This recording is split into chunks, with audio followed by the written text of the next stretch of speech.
नमस्कार, बोधि टेक्निकल में आपका स्वागत है। आज हम डीसी मोटर का पहला सीरीज शुरू करने वाले हैं।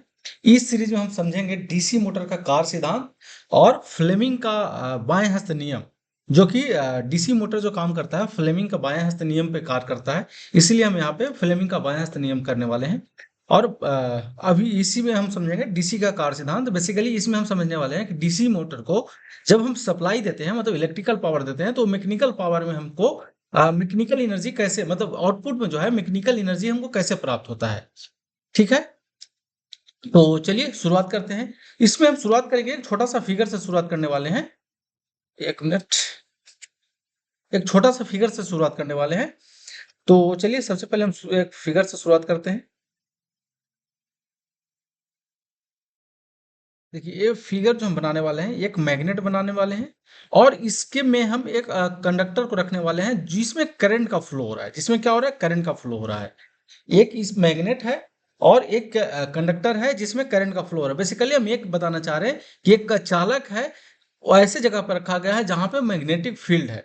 तो फ्लेमिंग का जो लेफ्ट हैंड रूल है, फ्लेमिंग लेफ्ट हैंड रूल है, उसके अनुसार होता है कि जब किसी भी चालक को या किसी भी कॉइल को मैग्नेटिक फील्ड में रखा जाता है, तो उसमें क्या होता है? एक फोर्स डेवलप होता है। किस पे? चालक पे। तो देखिए, ये जो चालक दिख रहा है कहाँ पे रखा हुआ है? मैग्नेटिक फील्ड में रखा हुआ है। तो ये फ्लेमिंग का नियम के अनुसार, फ्लेमिंग लेफ्ट हैंड रूल के अनुसार होता है कि जब किसी विद्युत धारा प्रवाहित चालक को किसी भी मैग्नेटिक फील्ड में रखा जाए, तो उस पे क्या होता है? फोर्स डेवलप हो जाता है। ठीक है। और दूसरा जानकारी जो मिलता है वो है कि फोर्स, इस पे जो फोर्स डेवलप हुआ है, जो मान लीजिए चालक है, इस पे जो फोर्स डेवलप हुआ, उसका डायरेक्शन क्या होगा, उसका दिशा क्या होगा। ठीक है। ये दो चीज हमको इस पे क्या मिलता है? फ्लेमिंग लेफ्ट हैंड रूल से मिलता है, पता चलता है। ठीक है, अब हम चलते हैं। क्या क्या? पहला, कि अगर किसी भी चालक को किसी भी मैग्नेटिक फील्ड में रखा जाए, तो और चालक में अगर करंट प्रवाहित हो रहा है, तो उस पे क्या होगा? फोर्स डेवलप हो जाएगा। और दूसरा की वो जानकारी मिलता है कि उसका डायरेक्शन कैसा हो। तो दोनों चीज को हम देखने वाले हैं। सबसे पहले हम देखते हैं कि देखिए, ये जो आपको डायग्राम दिख रहा है, ये क्या दिख रहा है? ये मोटर का डायग्राम दिख रहा है। इसमें दिख रहा है, देखिए, एक पोल एन है, दूसरा पोल एस है। मतलब ये कह सकते हैं कि इसके बीच का जो भाग है ना, वो क्या कर रहा है? फील्ड है, इसमें फील्ड है। फील्ड जो है नॉर्थ से पोल से होकर के साउथ पोल जा रहा है। ठीक है। और देखिए यहाँ पे क्या किया गया है, एक बीच में एक कॉइल डाला गया है और जिसको डीसी सप्लाई से डीसी वोल्टेज अप्लाई किया जा रहा है। तो जब डीसी वोल्टेज अप्लाई करेंगे किसी कॉइल का, तो उसमें क्या होगा? करंट फ्लो होने लगेगा। तो अब करंट फ्लो होगा, उसका डायरेक्शन क्या होगा? थोड़ा सा मेरा पेन का डायरेक्शन देखिएगा, जो चलेगा वो डायरेक्शन होगा। देखिए यहाँ से चलेगा। और ये देखिए, ये दो पार्ट में है। ये कम्यूटेटर जो है, दो सेगमेंट इस्तेमाल किया गया, जिसमें बीच में जो है आइसोलेटेड किया हुआ है। और इसका जो करंट फ्लो होगा वो कुछ इस प्रकार से होगा। देखिए, करंट फ्लो कहाँ से होता है? पॉजिटिव से होकर के नेगेटिव तक होता है। बैटरी का पॉजिटिव सिरा से होकर के नेगेटिव सिरा तक होता है। तो करंट कुछ इस प्रकार से फ्लो होगा। अब देखिए क्या जो इसमें बन रहा है, वो देखिए, इसमें क्या बन रहा है? देखिए, मैग्नेटिक फील्ड उत्पन्न कर रहा है। और ये जो चालक है, देखिए, ये जो चालक है, दोनों चालक क्या कर रहा है? करंट फ्लो कर रहा है। दोनों क्या कर रहा है? करंट फ्लो करेगा। तो जब दोनों करंट फ्लो करेगा ना, तो देखिए, ये जो हम फ्लेमिंग का जो फर्स्ट नियम था, फर्स्ट नियम से हम क्या समझे कि जब किसी भी मैग्नेटिक फील्ड में रखा हुआ चालक में करंट प्रवाहित किया जाता है, तो उसमें क्या होगा? एक फोर्स डेवलप हो जाएगा। क्या हो जाएगा? फोर्स डेवलप होगा। तो इसमें क्या होता है? चालक पे, इस चालक पे क्या होता है? फोर्स डेवलप हो जाता है। फोर्स डेवलप हो जाता है। अब फोर्स जब डेवलप हो गया, और ये जो बाइंडिंग किया हुआ रहता है ना, ये बाइंडिंग क्या रहता है? एक आर्मेचर में, और आर्मेचर जो रहता है वो सॉफ्ट पे स्थिर रहता है। सॉफ्ट किस पे रहता है? बेरिंग पे रहता है। तो जब फोर्स डेवलप होता है ना, तो ये क्या होता है? ये रोटेट करने लगता है। ये क्या होता है? एक मिनट। ये जो चालक है, ये चालक रोटेट करने लगता है। ये जो चालक है, ये रोटेट करने लगता है। तो रोटेट जब करने लगेगा, तो क्या होगा? रोटेशन के रूप में हमको क्या मिल जाता है? Mechanical energy. Mechanical energy. अब देखिए, इनपुट में हम क्या दे रहे हैं? Electrical energy. Electrical energy. Output में हमको क्या मिल रहा है? Mechanical energy. तो देखिए, आप जब मोटर पढ़ रहे हैं, तो मोटर आप जानते होंगे, ये मोटर जो है इलेक्ट्रिकल पावर को मैकेनिकल पावर में बदलता है।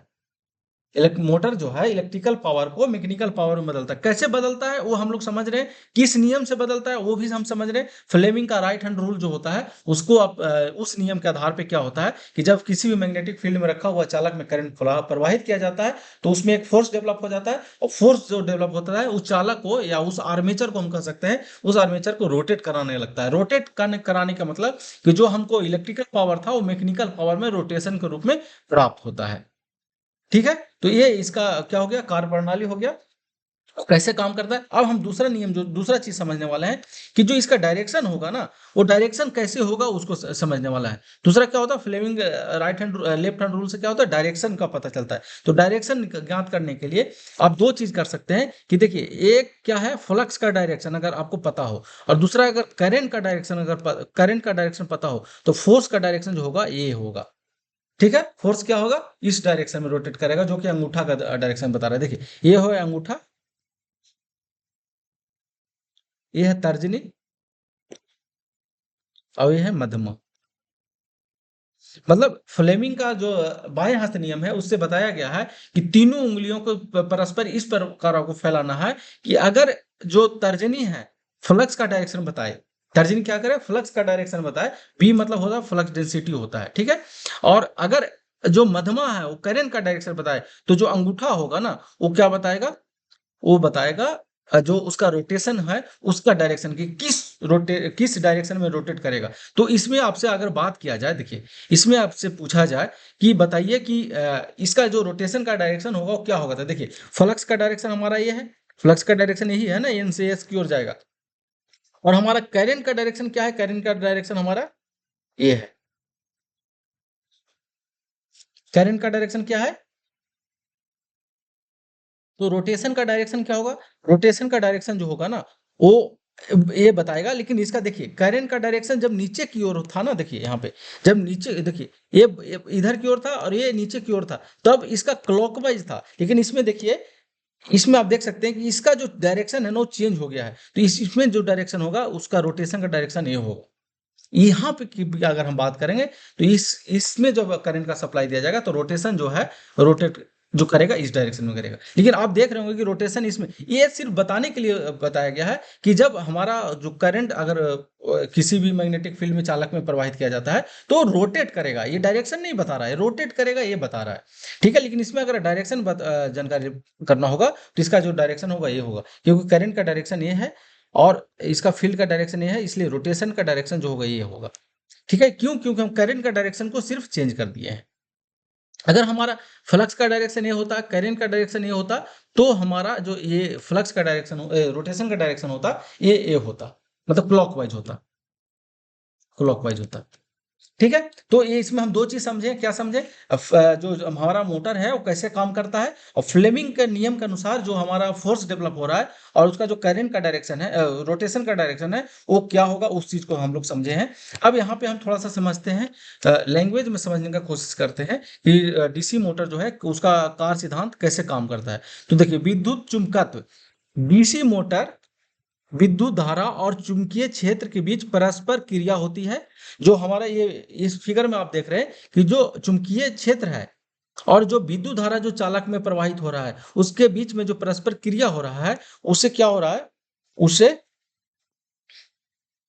जिससे क्या हो, कारण क्या हो रहा है, आर्मेचर पे फोर्स डेवलप हो रहा है। आर्मेचर में फोर्स इसलिए क्यों डेवलप हो रहा है, ये फ्लेमिंग का नियम हमारा बताता है कि किसी भी फील्ड में और उसमें उस फील्ड में किसी चालक को रखा जाता है तो उस चालक में क्या होता है, चालक पे एक फोर्स डेवलप होता है। तो आर्मेचर यहाँ लिखने का सेंस ये है कि आर्मेचर कहाँ में क्या होता है, चालक जो होता है, कंडक्टर जो होता है वो आर्मेचर में ही स्थापित किया जाता है। जब इसका हम पार्ट के बारे में पढ़ेंगे कि जो डीसी मोटर का कौन कौन सा पार्ट होता है, कंडक्टर कहाँ रखा जाता है, फील्ड कहाँ होता है, तो इसमें और विस्तार से पता चलेगा। अभी आप ऐसे समझ सकते हैं कि जो कंडक्टर स्थापित होता है डीसी मोटर के आर्मेचर में स्थापित होता है।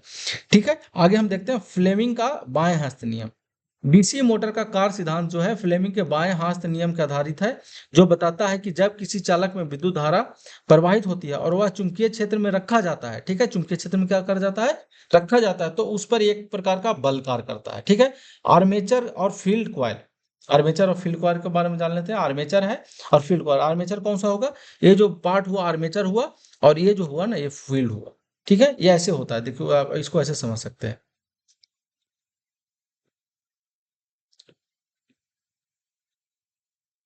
ये चालक है, चालक किस में स्थापित होता है, ये आर्मेचर होता है, ये सॉफ्ट होता है, और इस पे बाइंडिंग किया हुआ रहता है। ऐसे करके जब हम पार्ट पढ़ेंगे ना, इसका भाग, तो पढ़ेंगे। ये जो होता है इसको फील्ड बोला जाता है, फील्ड। और इस कॉइल को बोला जाएगा फील्ड कॉइल। ठीक है, तो इसको अभी शॉर्ट में समझिए। डीसी मोटर में आर्मेचर और फील्ड कॉइल होते हैं। आर्मेचर होते हैं और क्या होता है, फील्ड कॉइल होते हैं। आर्मेचर कॉइल भी होता है, फील्ड कॉइल भी होता है। आर्मेचर में विद्युत धारा प्रवाहित होता है, जबकि फील्ड कॉइल में क्या होता है, चुंबकीय क्षेत्र उत्पन्न होता है। ठीक है, आर्मेचर में क्या होता है, विद्युत धारा प्रवाहित होता है, और फील्ड कॉइल में क्या होता है, फील्ड कॉइल का काम है उसको चुंबकीय क्षेत्र उत्पन्न करना। चुंबकीय क्षेत्र और बल, जब आर्मेचर में विद्युत धारा प्रवाहित होती है तो वह फील्ड कॉइल द्वारा उत्पन्न चुंबकीय क्षेत्र में रखा जाता है, जिस इससे आर्मेचर पर एक बल कार्य करता है जो कि घुमावदार गति को ढकेलता है। जो कि क्या करता है, आर्मेचर को घुमावदार गति से ढकेलता है, जिसके कारण हमको आउटपुट में क्या होता है, मैकेनिकल एनर्जी प्राप्त होता है। घुमावदार गति, आर्मेचर पर कार्य करने वाला बल उससे घुमावदार गति में ढकेलता है, जिससे मोटर का आउटपुट सॉफ्ट घूमने लगता है। कार्य प्रक्रिया डीसी मोटर का यह कार्य प्रणाली करता है। यह कार्य प्रक्रिया जो होता है, यह कार्य प्रक्रिया जो होता है, यह कार्य जो है डीसी मोटर का कार्य प्रणाली कहलाता है। मतलब ये हो गया कि हम जो यहाँ पे डीसी जो डीसी सप्लाई दे रहे हैं, मतलब इलेक्ट्रिकल पावर दे रहे हैं, हमको आउटपुट में मिल रहा है रोटर सॉफ्ट जो है, रोटर सॉफ्ट जो है उस पे हमको मैकेनिकल एनर्जी के रूप में आउटपुट में प्राप्त हो रहा है। ठीक है, अब थोड़ा सा इसको हम मुख्य प्रक्रिया जो इसका है वो हम समझ लेते हैं। डीसी मतलब इसी चीज को हम फिर दोबारा रिपीट करने वाले हैं, जो कि समझना शॉर्ट में, इसको हम कह सकते हैं कि शॉर्ट में समझना है। ठीक है, डीसी मोटर में विद्युत धारा का प्रवाह जो होता है आर्मेचर में होता है। ठीक है, चुंबकीय क्षेत्र उत्पादन, फील्ड कॉइल में चुंबकीय क्षेत्र उत्पन्न होता है। आर्मेचर का बल, चुंबकीय क्षेत्र में विद्युत धारा प्रवाहित होने पर यह फील्ड कॉइल द्वारा उत्पन्न चुंबकीय क्षेत्र में रखा जाता है, जिससे आर्मेचर पर एक बल कार्य करता है। ठीक है, उम्मीद है कि आपको समझ में आ रहा होगा, किसी प्रकार कोई दिक्कत नहीं हो रहा, क्योंकि एक्चुअली हम इसको बार बार रिपीट करें, प्रक्रिया है। घुमावदार गति, आर्मेचर कार पर कार्य करने वाला बल उसे घुमावदार गति में ढकेलता है, जिससे मोटर का आउटपुट सॉफ्ट घूमने लगता है, जिससे हम लोग को क्या होता है, मैकेनिकल पावर प्राप्त होता है।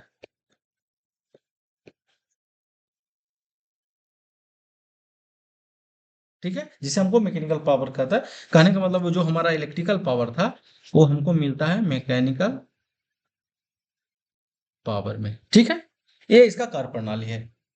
उम्मीद है कि आपको समझ में आ रहा होगा। किसी प्रकार का कंफ्यूजन है तो आप कमेंट बॉक्स में जाकर के लिख सकते हैं, बता सकते हैं, या किसी प्रकार का आपको वीडियो की जरूरत है तो भी आप कमेंट बॉक्स में बता सकते हैं किस टॉपिक पे वीडियो को आपको जरूरत है, मैं बनाने के लिए तैयार। ठीक है, अब हमारा जो रहा आज का प्रश्न का जो सेशन है उसका टाइम है, तो हम बात करते हैं डीसी मोटर फ्लेमिंग के किस नियम पे कार्य करता है, दाएं या बाएं। तो इस उम्मीद है कि आपको अगर वीडियो स्किप नहीं किए होंगे तो आपको पूरी तरह जानकारी हो गया होगा।